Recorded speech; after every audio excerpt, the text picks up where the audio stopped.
Hello, and welcome to another episode of My Golden Life. I'm Lisa Neller, your host. And today we're going to talk about something different. But this is the perfect time in midlife to look at this topic. And this is about capturing family stories. And I have a special guest today to talk about this topic. And she's written a book. She's going to tell us all about that. Uh, but her name is Michele Trent, and I'm going to read her bio here, and then we're going to get into her story and all that. I'm very excited about this topic. Michele is the author of Wisdom is a Gift, a guide to preserving family stories, a heartfelt and practical resource designed to help families capture and pass down their cherished memories. As a former personal historian and owner of Remembered Well, a story recording business, Michele dedicated years to professionally serving people's life stories, ensuring wisdom and experiences would live on. Though she closed Remembered Well during COVID, Michele's commitment to preserving family history continues. She poured her expertise into Wisdom is a Gift, a guide to preserving family stories, equipping families with the tools they need to record their own meaningful stories. The book is available on Amazon, and we'll bring it up again later. So, beyond writing, Michele has shared her passion for storytelling on various platforms as a speaker. She has also led storytelling workshops and discussions, helping individuals and families recognize the value of their personal histories and the importance of passing them down. Today, Michele continues to help people craft their legacies, not only by preserving their past, but also by intentionally shaping their future. As a life, mindset, and public speaking coach, she empowers individuals to step confidently into their stories and create lives of meaning and impact. When she's not coaching, Michele enjoys making memories of her own with her husband of 28 years, Bob, along with their children and grandchildren. Welcome, Michele, to My Golden Life. Thank you so much for joining me today. Well, it's my pleasure. I'm just delighted to be here, Lisa. Yay! We finally did it. It's taken us a few years, maybe. I think we started talking about this a while ago. It's true. Yeah, when I had my other show, like I haven't even talked about this, but I used to have another show called Unstuck: The Road to Reinvention, Yeah. and then I shut that down right before we were going to talk. So now I've created My Golden Life, and this is, I think, such a perfect time in midlife to talk about this topic of preserving family stories. So let's start with your story and how you ended up doing all this. Yeah, well, it's just like you said, it is the perfect time to discuss this because I think when you get, several decades into life, I think you begin to appreciate life more, have a bit more perspective, have an appreciation for those who have led the way for you. We're kind of at this in where we have kids, so we kind of see them growing up in their phases, and then we also have parents that are aging, and we see how life is kind of winding down a bit for them. And Yeah. so it is a very interesting time to really observe what's, important. And I would contend that stories, it's the wisdom that is generated from life's experiences, and that is worth saving and cherishing and passing along for future generations. Yeah, absolutely. Now, tell us what prompted you to write this book. Yeah. Well, that I'm gonna need to go back even before that to just say, why did I become a personal historian? You mentioned that in my bio. Probably your listeners, maybe you don't know any other personal historians. It's not something that's all that common. I don't, to come to Right. think of it. Yeah. Yeah. And what happened was I was in my career in marketing. That's what I did in corporate. And my dad had been battling cancer for some time, and he just always rebounded. There would be some other treatment and he would respond favorably to it. And he just was the guy who outlived every milestone that the doctors put in front of him. But that was so my dad, right? He was invincible. He was a lucky guy. He had a zest for life. And so even though he had cancer and not a great diagnosis, I thought, well, he's going to be the one that survives with this kind because there's going to be somebody, right? And why not my dad, right? He's that kind of guy. And I fully believe that we'd adapted our lives. He was a little bit slower in getting around and things like that, but still he was fine and he always had a really good attitude. And then one day I was at work and my mom called me and she said, my dad had been at the Mayo Clinic and she said, the doctors want us all to assemble at 2 in the afternoon. And I was just taken aback, like, this is new. And I thought, but maybe it's just another trial. They just have something else they're gonna, suggest for my dad, right? So we raced over there to the Mayo Clinic, and that's when the doctor came in and he said, we don't have anything else to try with your dad, and we expect that he will have at most 2 more weeks to live. And when you get news like that, it's incredibly shocking. Your parents are people that are always around. They're just a constant in your life. And then when you get news that they're not going to be there anymore, you just kind of go into this panic mode of trying to, what do I do? How do I save a part of this person who is so important to me?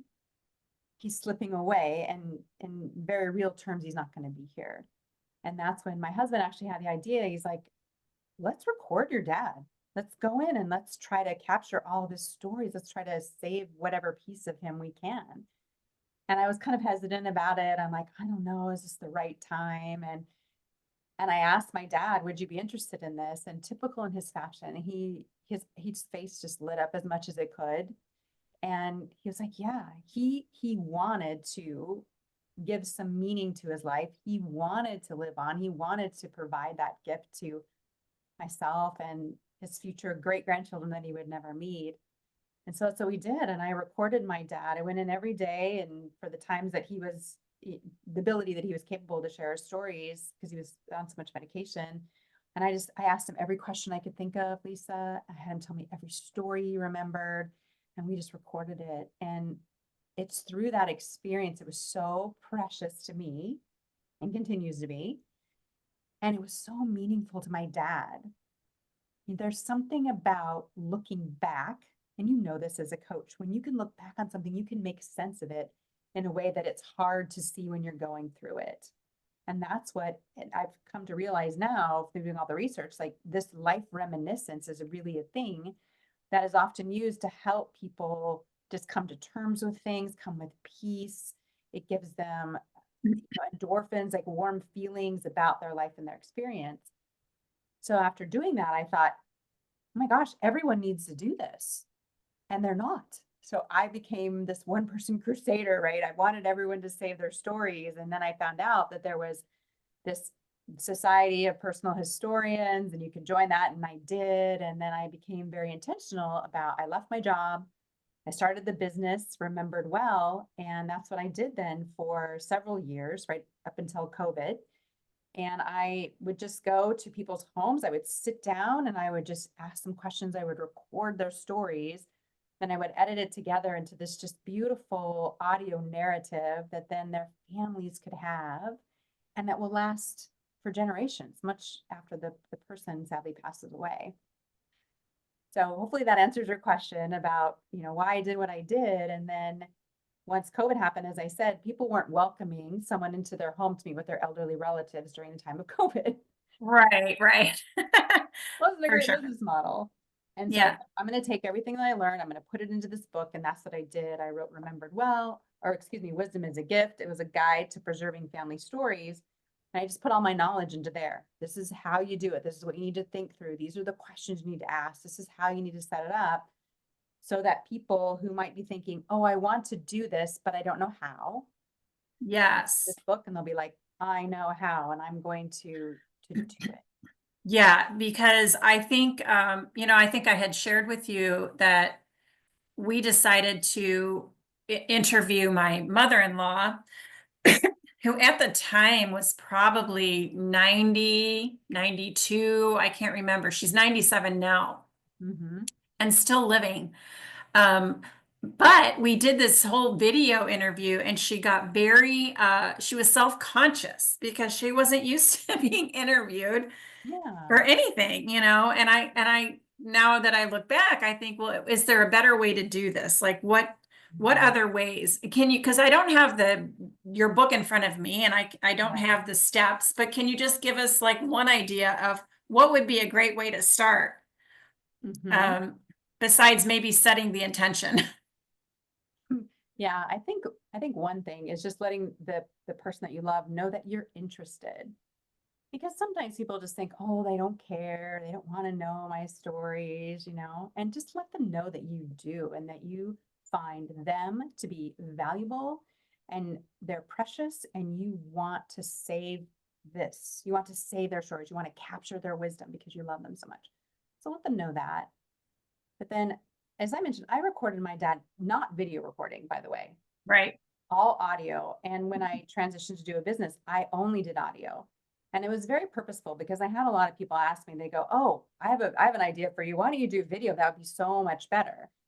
And it's true, video is amazing. Don't get me wrong. I mean, I love movies and TV shows and all those things, but consider the person that you're interviewing. My dad, for instance, I don't want to remember him visually as being this really sick looking man who's in a hospital bed. And he didn't want to be remembered that way either. Yeah. But when you're just talking to someone, you just hear their voice, then you're conjuring up your own images in your brain. You're not limited to what you're looking at right in front of you. You're with their stories. I mean, oral storytelling is just a tradition between human beings. It's how we passed along wisdom and culture all through the ages. I mean, video is pretty recent, right? But all the times before that, it was just an oral tradition in society. So that's very like core to us.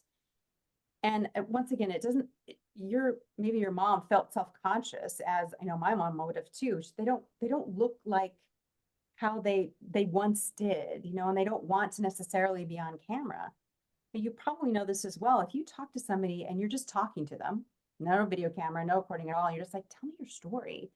People are like, oh, I got something to say, and they just start talking and they lose track of time because they're reminiscing and rehashing these beautiful memories. Because remember, they're the editor. They're just going back in their history and pulling the best stuff out and sharing it with you. And they lose track of everything. It's so organic and beautiful and it just flows in a real magical way. I think. So I would say my thing would be just record them. Use your phone. It's so easy. We have all kinds of technology now. Record them using your phone and just have that kind of dialogue, but just capture it so it's preserved. Yeah. So, okay, I'm gonna buy that. I'm gonna buy that audio might be a better way to go. Maybe. I mean, each to each his own. You can. Sure. Yeah. I think sometimes it might be nice for a young person to see their great grandmother, speak visually. That would be kind of cool. But also, like you said, I think that if they're not self-conscious about that, then they're going to rattle off a whole lot more cool stories and just be in their heads with it. And you might get a lot more content that way, like valuable family content. Can you say, like, talk about when is the right time to record stories?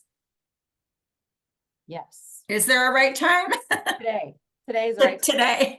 Today, not today, tomorrow. Do it now. I think it's just sooner or later because one of the things that I heard, probably what I heard most often when I would share with people, here's what I'm doing, this is my business. They would say, oh man, I wish I would have known about your services before so and so had passed away. We just live in this idea that we're going to just live forever in a way. We kind of deny that. We're always going to do it later. We want to do it someday. We might even think it's important, but unfortunately, someday can kind of slip away. And then all of a sudden, you're in a situation like I was. And I guess I had the advantage of knowing I had 2 weeks with my dad. But sometimes you don't even know that. I mean, it can be so immediate. So I would just say, like, choose to honor that person and do it sooner than later. And remember, if it doesn't mean that they're at the end of their life, you don't have to like time it perfectly. Their history is not changing, right? Their memories are not going to grow more clear as they age, right? So Right. get all those memories and then you can update it every year. You can do that as an annual birthday tradition or every 5 years or something, but capture all that's those sweet memories now because it will facilitate so much in the way of conversation and connection. And you will just know that person better than you ever have by just sitting down intentionally and just listening to their story. Yeah. Yeah. So the message is do it now. Don't wait. You can keep adding on to it. There's no deadline really. Right. Let's talk about why capturing family stories is valuable to future generations. Yeah, there is actually a lot. There's research on this that you can read about, and there's also just intuitively kind of what we know. For me, again, my dad passed away in 2016. So he passed away before I ever had grandchildren. Now I have grandchildren. They will never know my dad in the literal sense, but I'll be able to share these stories. He'll be able to share the stories because it's in his own voice and his own narrative to them. So he'll be able to share the stories with them, which I think is just a beautiful thing. And there's in some of the research, and I don't have all the statistics in front of me, but it does say one, for the person who's sharing the story, it's really valuable. It gives them actually endorphins while they're sharing the story. So they're really flooded with feel good memories. And those chemicals actually do affect them much longer a period of time than you would even think that they would. So there's immediate benefit for the person who's retelling the story. You also have that connection and relationship with the person that's hearing the story. So they get some of those, kind of shared endorphins as well. So it's valuable to them. But then they also have a study that showed that kids who know more of their family history actually thrive more. And the theory is that they know that they're part of like a collective system Yeah. versus feeling like they're kind of on their own. The more that they know and they understand, like, I am following in the tradition of this family, I'm part of this larger narrative, this larger purpose, actually will contribute to them thriving more as individuals. Well, that's fascinating. It never Yeah, occurred to me, but I mean, there's something about knowing a little something about your ancestors, you know? I think that absolutely. that makes life richer. Um, what would you say is the easiest way to get started? I think the easiest way to get started, as I mentioned, is just to, use your phone. Don't get overly involved with all the tech that's out there. I mean, if you like that, by all means, go ahead and do the research and find something. But I think just don't let that kind of set you back. Set some time. I think that's important too. If you set some time with somebody, it's really saying like, this is important to me. And so you make a date with them and then you sit down. Of course, you can use my book, but there's all kinds of questions that you can, think of that you're even curious about and go with a little bit of preparation and think, I want to intentionally connect with whoever and I want to find out some of their stories. And once you just get started, so set the time frame, set the intention, and once you get started, you're going to be amazed. I would record people for up to 2 hours at a time. And almost invariably at the end of that 2 hour time block, they would be like, wow, 2 hours already?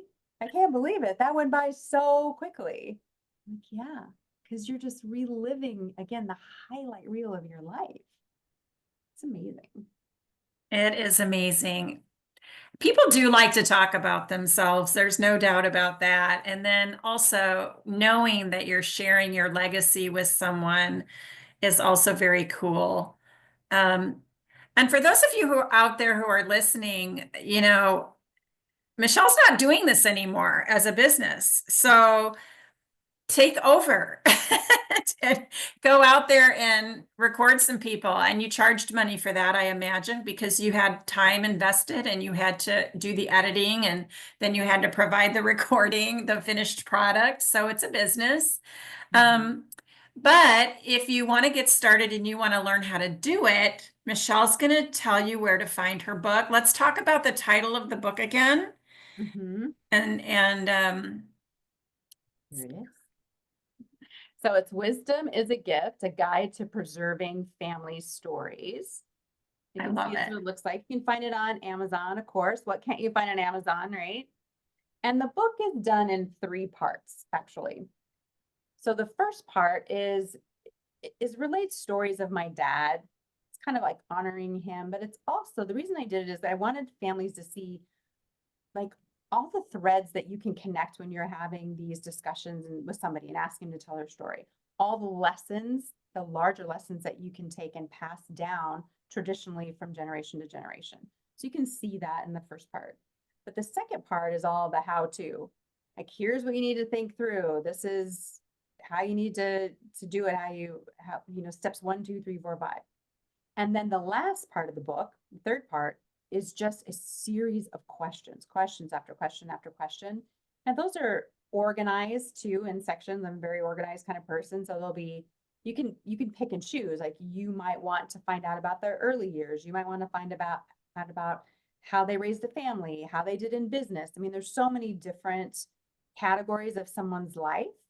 And I just did it's a series of questions again, so that no one's just sitting there going, well, I don't really know what to ask. Here, this gives you a plan, and then you can just take it from there. You just want to make it really easy. Yeah, I think when we interviewed my mother-in-law, I had a list of questions, but also I had the advantage of knowing her already for 30 years or so, 40 years. So I knew of a lot of her stories already that I wanted her to repeat. So it was easy for me to go, well, tell us about that time you worked at the Chicago Theater, tell us about Yeah. this. So Yeah. well, Yeah. Michelle, I think this just is the loveliest thing you could do for your family and to leave a legacy. So thank you for sharing this. And for all the listeners out there, again, we're going to repeat the title of the book. You can get it on Amazon. And let's show it one more time for the video part of this. This will be on YouTube. Wisdom is a Gift, a Guide to Preserving Family Stories by Michele Trent.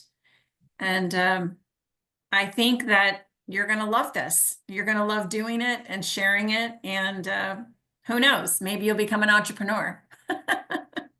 And and that's it, Lisa. And if I could just add one more thing, is that I learned more about my dad probably in those last 2 weeks of his life than I did the entire previous part of his life that I had been a part of. Because all of a sudden it just became so much more important and I was so much more intentional about it. So he told me these stories and I'm sitting there going, how did I not know this about my dad?